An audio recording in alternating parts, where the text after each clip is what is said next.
ಚಿಕ್ಕಬಳ್ಳಾಪುರದ ಕಾಂಗ್ರೆಸ್ ನಾಯಕ ರಾಜೀವ್ ಗೌಡ ಅಮಾನತಾಗಿದ್ದಾರೆ. ಧಮ್ಕಿ ವೀರ ಕೊನೆಗೂ ಕೂಡ ಅಮಾನತಾಗಿರೋದು ಕಾಂಗ್ರೆಸ್ ಪಕ್ಷದಿಂದ ಅಮಾನತು ಮಾಡಿದಂತ ಕೆಪಿಸಿಸಿ ಶಿಸ್ತು ಪಾಲನಾ ಸಮಿತಿ. ಧಮ್ಕಿ ಹಾಕಿ ತಲೆಮರೆಸಿಕೊಂಡಿದ್ರು. ಶಿಸ್ತು ಸಮಿತಿಯಿಂದ ಪತ್ರವೂ ಕೂಡ ಹೋಗಿತ್ತು.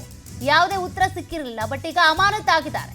ಶಿಡ್ಲಘಟ್ಟ ಪೌರಾಯುಕ್ತೆ ಅಮೃತಾ ಗೌಡಗೆ ಧಮ್ಕಿ ಹಾಕಿದ್ದಂತ ರಾಜೀವ್ ಗೌಡ ಅವಾಚ್ಯ ಶಬ್ದಗಳಿಂದ ನಿಂದಿಸಿ ಕೊಲೆ ಬೆದರಿಕೆ ಹಾಕಿ ಕೊನೆಗೆ ತಲೆ ಮರೆಸಿಕೊಂಡಿದ್ರು. ಕಾರಣ ಕೇಳಿ ರಾಜೀವ್ ಗೌಡನಿಗೆ ಶಿಸ್ತು ಸಮಿತಿ ಶೋಕಾಸ್ ನೋಟಿಸ್ ಅನ್ನ ಜಾರಿ ಮಾಡಿತ್ತು. ಆದ್ರೆ ಅದ್ಯಾವುದಕ್ಕೂ ಕ್ಯಾರೆ ಎಂದೇ ತಲೆ ಮರೆಸಿಕೊಂಡಿದ್ದಂತ ರಾಜೀವ್ ಗೌಡ ಈಗ ಅಮಾನತಾಗಿದ್ದಾರೆ.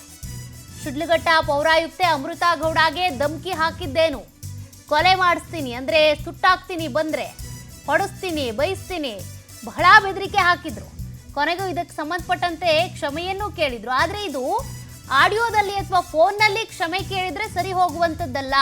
ನೇರವಾಗಿ ಬಂದು ಕ್ಷಮೆ ಕೇಳಬೇಕು ಅಂತ ಶೋಕಾಸ್ ನೋಟಿಸ್ನಲ್ಲಿ ಉಲ್ಲೇಖ ಮಾಡಲಾಗಿತ್ತು. ಆದರೆ ಅದ್ಯಾವುದಕ್ಕೂ ಕೂಡ ಉತ್ತರ ಕೊಟ್ಟಿರಲಿಲ್ಲ ರಾಜೀವ್ ಗೌಡ.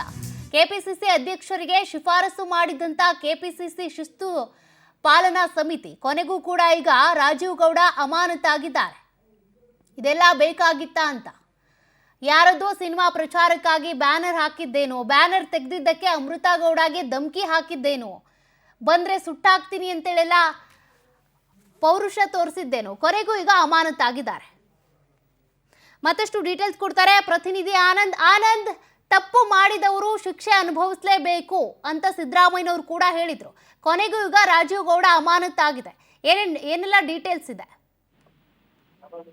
ಸೌಖ್ಯ, ಪ್ರಮುಖವಾಗಿ ಜಿಸಿ ಚಂದ್ರಶೇಖರ್ ಅವರು ಕಾಂಗ್ರೆಸ್ ಪಕ್ಷದ ಶಿಸ್ತು ಪಾಲನಾ ಸಮಿತಿಗೆ ಒಂದು ಮಾಹಿತಿಯನ್ನ ಕೊಟ್ಟಿದ್ರು. ಕೂಡಲೇ ಇವರ ವಿರುದ್ಧ ಶಿಸ್ತು ಕ್ರಮವನ್ನ ಜರುಗಿಸಬೇಕು ಅಂತ. ಈ ಹಿನ್ನೆಲೆಯಲ್ಲಿ ರೆಹಮಾನ್ ಖಾನ್ ಇವರು ಅವರನ್ನ ಪಕ್ಷದಿಂದ ಅಮಾನತು ಮಾಡಿ ಆದೇಶವನ್ನ ಹೊರಟಿರ್ತಕ್ಕಂಥದ್ದು.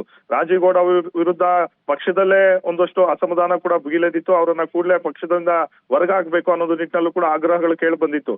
ಆಗ ಜಿಸಿ ಚಂದ್ರಶೇಖರ್ ಅವರು ಏನಿದ್ದಾರೆ, ಅವರು ಘಟನೆಯ ಎಲ್ಲಾ ಒಂದು ವಿವರವನ್ನ ತೆಗೆದುಕೊಂಡು ಇವರು ತಪ್ಪಿತಸ್ಥರು ಅಂತ ಗೊತ್ತಾದ್ಮೇಲೆ ಕೇಂದ್ರ ಒಂದು ಶಿಸ್ತು ಪಾಲನಾ ಸಮಿತಿಗೆ ರೆಫರ್ ಮಾಡಿದ್ರು. ಅದರಂತೆ ಇವತ್ತು ಅವರನ್ನ ಪಕ್ಷದಿಂದ ಅಮಾನತು ಮಾಡಿ ಆದೇಶವನ್ನ ಮಾಡಲಾಗಿರ್ತಕ್ಕಂಥದ್ದು. ಪ್ರಮುಖವಾಗಿ ಶಿಡ್ಲಘಟ್ಟ ಪೌರಾಯುಕ್ತೆ ಅಮೃತ ಗೌಡ ವಿರುದ್ಧ ಬಹಳಷ್ಟು ಒಂದು ವಾಗ್ದಾಳಿಯನ್ನ ಮಾಡಿದ್ರು. ಅವರಿಗೆ ಕೊಲೆ ಬೆದರಿಕೆ ಆಗ್ತಕ್ಕಂಥ ಒಂದು ಕೆಲಸವನ್ನ ಮಾಡಿದ್ರು.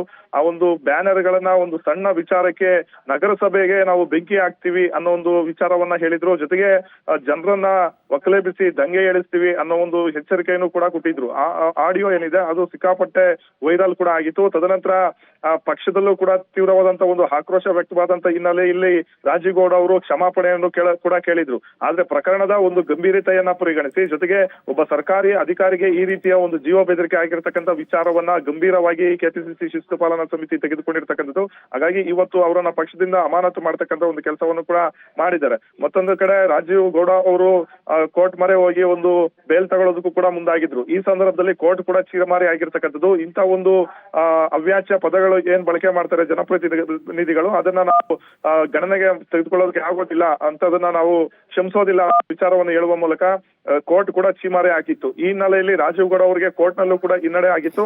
ಈಗ ಸದ್ಯ ಎಲ್ಲಾ ಒಂದು ವಿಚಾರಗಳನ್ನ ಗಂಭೀರವಾಗಿ ಪರಿಗಣಿಸಿ ಕೆಪಿಸಿಸಿ ಶಿಸ್ತು ಪಾಲನಾ ಸಮಿತಿಯಿಂದ ಅಮಾನತು ಶಿಕ್ಷೆಯನ್ನ ನೀಡಲಾಗಿರ್ತಕ್ಕಂಥದ್ದು. ಥ್ಯಾಂಕ್ ಯು ಆನಂದ್ ಮಾಹಿತಿಗೆ.